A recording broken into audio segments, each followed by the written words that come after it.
নমস্কাৰ ছাত্ৰ-ছাত্ৰী সকল মই জাহ্নবী দাস আজি তোমালোকৰ বিজ্ঞান বিষয়ৰ সপ্তম অধ্যায় বতৰ জলবায়ু আৰু জলবায়ুৰ লগত প্ৰাণীৰ অভিযোজন পাঠটিৰ প্ৰশ্ন উত্তৰখিনি আলোচনা কৰিম আহা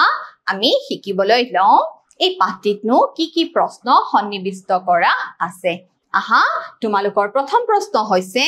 ঠাই এখনৰ বতৰ নিয়ন্ত্ৰণ কৰা কাৰকসমূহৰ নাম লিখা তোমালোকে মনত পেলোৱা ছাত্ৰ-ছাত্ৰী সকল বতৰ নিয়ন্ত্ৰণ কৰা কাৰক বা উপাদানসমূহ কি আছিল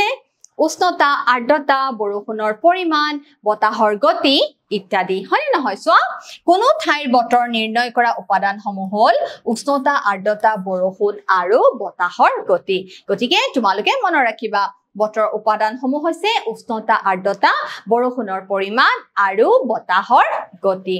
সোৱা দ্বিতীয় প্ৰশ্ন দিনটোৰ ভিতৰত কেতিয়া উচ্চতম আৰু নিম্নতম উষ্ণতা আশা কৰা যায় দিনটোৰ নিম্নতম উষ্ণতা পোৱা যায় পুৱাৰ ভাগত আৰু সাধাৰণতে পিছবেলাৰ ভাগত কি হয় জানানে সৰ্বোচ্চ উষ্ণতা পোৱা যায় দেখিছা দিনটোৰ উচ্চতম উষ্ণতা সাধাৰণতে পিছবেলা হোৱাৰ বিপৰীতে নিম্নতম উষ্ণতা বা তাপমাত্ৰা কেতিয়া হয় ছাত্ৰ-ছাত্ৰী সকল পুৱাৰ ভাগত হয় সোৱা তৃতীয় প্ৰশ্ন দিয়া হৈছে খালি ঠাই পূৰ্ণ কৰা সুদীৰ্ঘ সময় ধৰি লোৱা বতৰৰ গড়ক কি বুলি কোৱা হয় ছাত্ৰ-ছাত্ৰী সকল জলবায়ু বুলি কোৱা হয়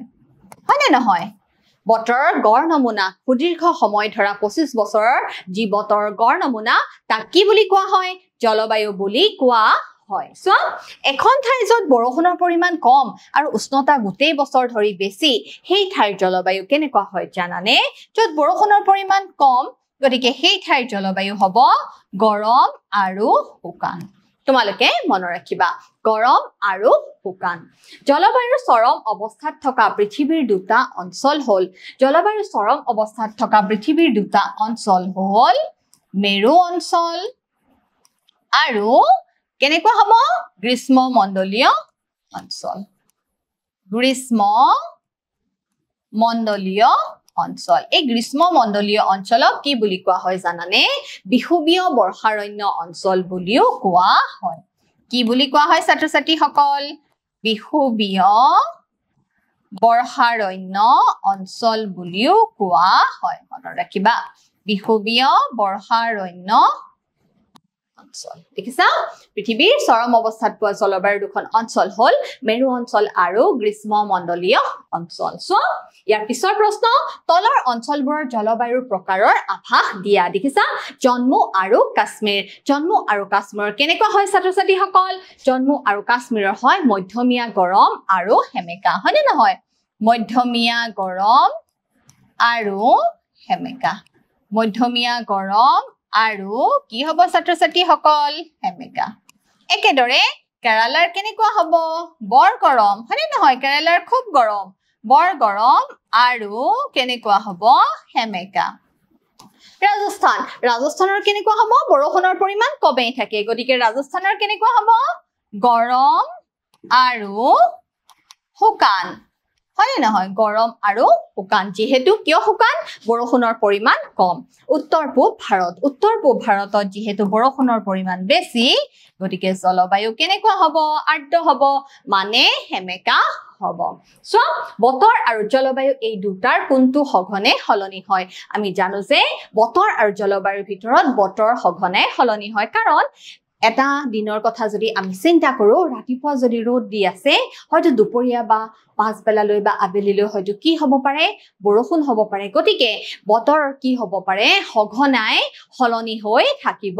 পাৰে মনত ৰাখিবা সো তলত উল্লেখ কৰাবোৰ প্ৰাণীৰ কিছুমান বৈশিষ্ট্য বিভিন্ন বৈশিষ্ট্য দিয়া হৈছে খাদ্য হিচাপে সৰহ সময় ফলৰ ওপৰত নিৰ্ভৰশীল বগা নোমযুক্ত ছাল প্ৰবৰ্জন হ'ব বিচাৰে ডাঙৰ মাত ভৰিৰ পতাত আঠা জাতীয় আৱৰণ থাকে ছালৰ তলত চৰ্বিৰ তৰপ থাকে বহল আৰু ডাঙৰ হাতুৰা থাকে উজ্জ্বল ৰং দীঘল আৰু ডাঙৰ ঠোঁট এতিয়া তোমালোকক কৈছে যে প্ৰতিটো বৈশিষ্ট্যৰ বাবে সিহঁতৰ অভিযোজন গ্ৰীষ্মমণ্ডলীয় বৰ্ষাৰণ্য অঞ্চলৰ বাবে নে মেৰু অঞ্চলৰ বাবে তাক নিৰ্ণয় কৰা তোমালোকে এই বৈশিষ্ট্যবোৰৰ কিছুমান দুয়োটা অঞ্চলৰ বাবে অভিযোজন হ'ব পাৰে বুলি ভাবানে আমি চাওঁ আহা দেখিছা গ্ৰীষ্মমণ্ডলীয় বৰ্ষাৰণ্য অঞ্চলৰ বাবে অভিযোজন বিলাক কেনেকুৱা হ'ব পাৰে জানানে খাদ্য হিচাপে সৰহ সময় ফলৰ ওপৰত নিৰ্ভৰশীল হয়নে নহয় ফলৰ ওপৰত নিৰ্ভৰশীল আমি জানো বান্দৰে কি কৰে খাদ্যৰ বাবে ফলৰ ওপৰতে নিৰ্ভৰ কৰে ডাঙৰ মাত উজ্জ্বল ৰং দীঘল আৰু ডাঙৰ ঠুট থাকে হয়নে নহয় ছাত্ৰ ছাত্ৰীসকল ভৰিৰ পতাত আঠাজাতীয় আৱৰণ থাকে ৰঙা ভেকুলীৰ হয়নে নহয় এই আঠাজাতীয় আৱৰণে সিহঁতক গছত বগাই যোৱাত কি কৰে সহায় কৰে বহল আৰু ডাঙৰ হাতোৰা থাকে শক্তিশালী নেজ থাকে হয়নে নহয় ছাত্ৰ ছাত্ৰীসকল এইবোৰ হৈছে গ্ৰীষ্মমণ্ডলীয় বৰ্ষা অঞ্চলৰ বাবে হোৱা অভিযোজন এতিয়া সব মেৰু অঞ্চলৰ বাবে হোৱা অভিযোজন বগা নোমযুক্ত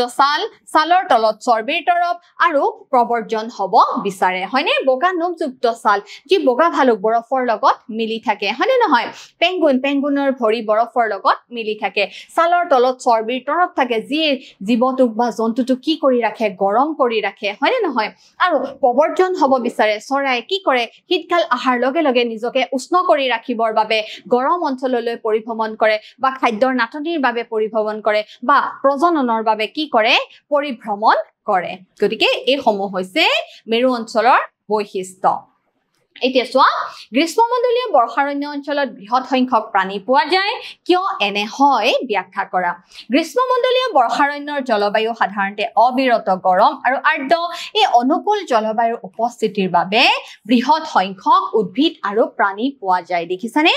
গ্ৰীষ্মমণ্ডলীয় বৰ্ষাৰণ্য অঞ্চলৰ জলবায়ু কি হয় জানানে উদ্ভিদ আৰু প্ৰাণী জীয়াই থকাৰ বাবে অনুকূল হয় হয়নে নহয় কাৰণ ইয়াতে কি হৈ থাকে বৰষুণৰ পৰিমাণো থাকে বৰষুণো হৈ থাকে দেখিছা অনুকূল জলবায়ু সাধাৰণতে অবিৰত গৰম আৰু আৰ্দ্ৰ দেখিছা জলবায়ু অবিৰত গৰম আৰু আৰ্দ্ৰ হৈ থাকে বৰষুণৰ উপস্থিতি থাকে সেই কাৰণে বৃহৎ সংখ্যক উদ্ভিদ আৰু প্ৰাণী জীয়াই থাকিব পাৰে গ্ৰীষ্মমণ্ডলীয় বৰ্ষাৰণ্য অঞ্চলত বিভিন্ন সিংহ বাঘ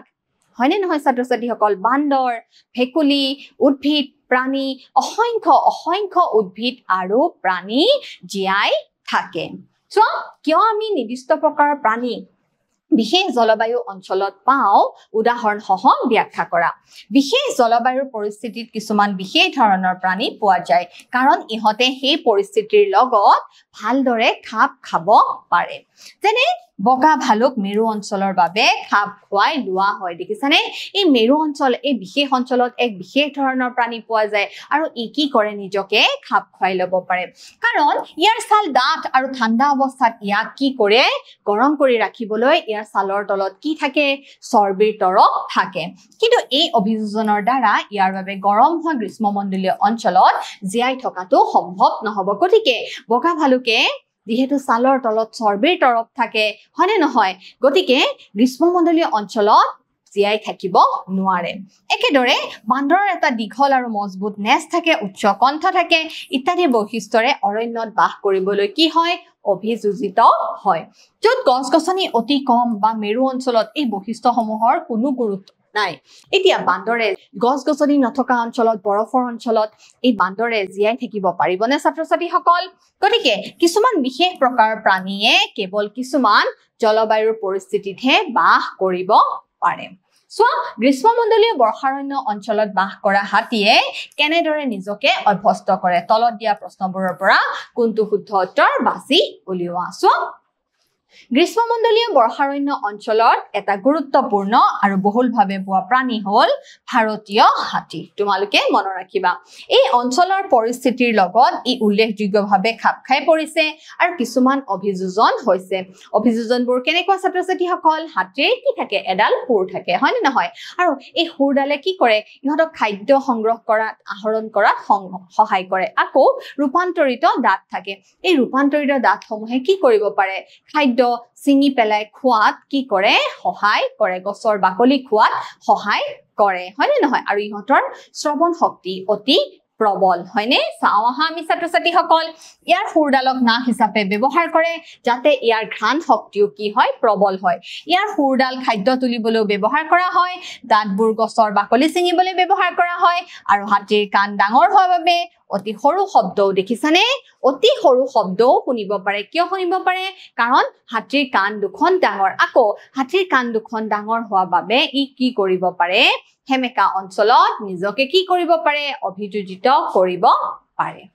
ইয়াৰ পিছৰ প্ৰশ্ন শৰীৰত আঁচ থকা মাংসহাৰী প্ৰাণী এটাই যেতিয়া খাদ্যৰ বাবে শিকাৰ কৰে তেতিয়া বৰ খৰকৈ গতি কৰে ইয়াক পোৱা যায় মেৰু অঞ্চলত মৰুভূমিত সাগৰত গ্ৰীষ্মমণ্ডলীয় বৰ্ষাৰণ্য অঞ্চলত ইয়াক ক'ত পোৱা যায় ছাত্ৰ-ছাত্ৰীসকল গ্ৰীষ্মমণ্ডলীয় বৰ্ষাৰণ্য অঞ্চলত পোৱা যায় এতিয়া চোৱা বগা ভালুকে অত্যন্ত ঠাণ্ডা জলবায়ুত বাস কৰিবৰ বাবে কি বৈশিষ্ট্যৰে অভ্যস্ত হয় বগা নুমাল ছাল ছালৰ তলৰ চৰ্বি তীক্ষ্ণ ঘ্ৰাণ শক্তি পাতল ছাল ডাঙৰ চকু বগা নুমাল ছাল এডাল দীঘল নেজ তীক্ষ্ণ আকুৰা নখ বগা ডাঙৰ হাতুৰা বগা শৰীৰ হাতুৰিবলৈ হাতুৰা উশাহ নিশাহৰ বাবে ফুল বগা ভালুকে অত্যন্ত ঠাণ্ডা জলবায়ুত বাস কৰিবৰ বাবে কি বৈশিষ্ট্যৰে অভ্যস্ত হয় জানানে বগা নুমাল ছাল ছালৰ তলৰ চৰ্বি আৰু কি থাকে তীক্ষ্ণ ঘ্ৰাণ শক্তি থাকে গ্ৰীষ্মমণ্ডলীয় অঞ্চলৰ বৰ্ণনা দিবৰ বাবে আটাইতকৈ কোনটো ভাল গৰম আৰু আৰ্দ্ৰ মধ্যমীয়া উষ্ণতা প্ৰচুৰ বৃষ্টিপাত ঠাণ্ডা আৰু আৰ্দ্ৰ গৰম আৰু শুকান গ্ৰীষ্মমণ্ডলীয় অঞ্চলৰ বৰ্ণনা দিবৰ বাবে আটাইতকৈ কোনটো শুদ্ধ জানানে ছাত্ৰ-ছাত্ৰীসকল গৰম আৰু আৰ্দ্ৰ কিহৰ কাৰণে হয় কাৰণ গ্ৰীষ্মমণ্ডলীয় বৰ্ষাৰণ্য অঞ্চলত কি হয় বৃষ্টিপাতৰ পৰিমাণ বেছি গতিকে সেই অঞ্চলৰ জলবায়ু কি হৈ থাকে গৰম আৰু হেমেকা হৈ থাকে আৰু এই কাৰণে এই অনুকূল জলবায়ুৰ কাৰণে গ্ৰীষ্মমণ্ডলীয় বৰ্ষাৰণ্য অঞ্চলত বৃহৎ সংখ্যক উদ্ভিদ আৰু প্ৰাণী পোৱা যায় গতিকে ছাত্ৰ-ছাত্ৰীসকল আজি আমি এই পাঠটিৰ প্ৰশ্নখিনিৰ উত্তৰসমূহ আলোচনা কৰিলো আশা কৰো তোমালোকে বুজিবলৈ সক্ষম হৈছা ঘৰত ধুনীয়াকৈ প্ৰেক্টিছ কৰিবা তেতিয়াহে তোমালোকৰ পৰীক্ষাসমূহ ভাল হ'ব হয় নে নহয় ভাল ফলাফল দেখুৱাবলৈ সক্ষম হ'বা গতিকে আজিলৈ আহিছো ধন্যবাদ